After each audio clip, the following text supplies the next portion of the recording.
moving on a little bit, Eric, to Aimpoint's newest release is the RDS-MR. Have you had a chance to mess with that yet? Just once, and it wasn't a T&E piece for me, but you could tell me a little bit more about it. I've played with it a little bit, but I'm not an expert on it yet. Well, what's cool is it's the RDS, but it is a multi-reticle system, which is what the MR stands for.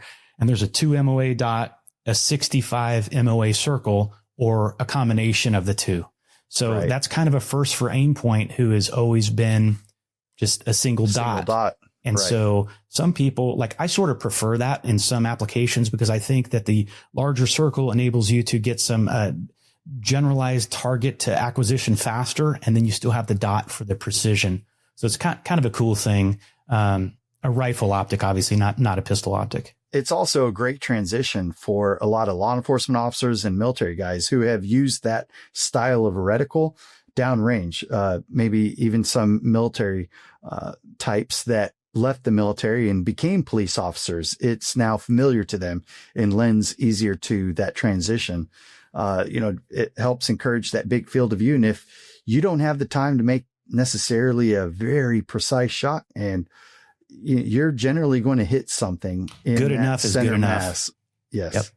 Yep. That MOA size is just perfect. It's ideal. And the other thing I love, anything really made by Aimpoint, it is made to the highest standard out there. I've been to the factory. I've actually built my own RDS, and actually even did an M68 once as well. A lot of fun to build those, but I got to see the technology and what makes Aimpoint. Yeah. I mean, it's easy for someone who doesn't know any better to buy a less expensive optic. But if you're potentially going to bet your life on this, right, whether it's for duty use or whether it's for personal protection, home defense, you want something that they say buy once, cry once. You know what I mean? Right.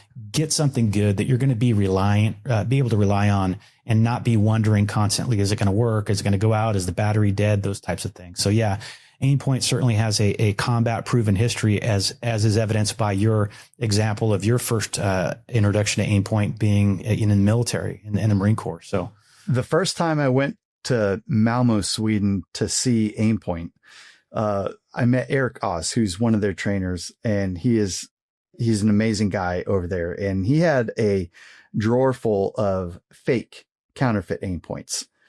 And even some of them had tried to copy the logo of the Aimpoint, but because, the logo isn't done just right, it's easy to pick out. Some of them were not so easy, but he showed me everything that made them counterfeit, that he could tell. Some of it was a glue line around the rear window. And some of it was, he had me hold up an Aimpoint, and he goes, go ahead and adjust the intensity dial. And I just rolled it from 1, 2, 3, 4, 5, and then it stopped. And he goes, Aimpoint has more than 5 settings, Interesting. And then when you did that, it turned on, turned off, turned on, turned off, turned on, turned off. You could see the switching.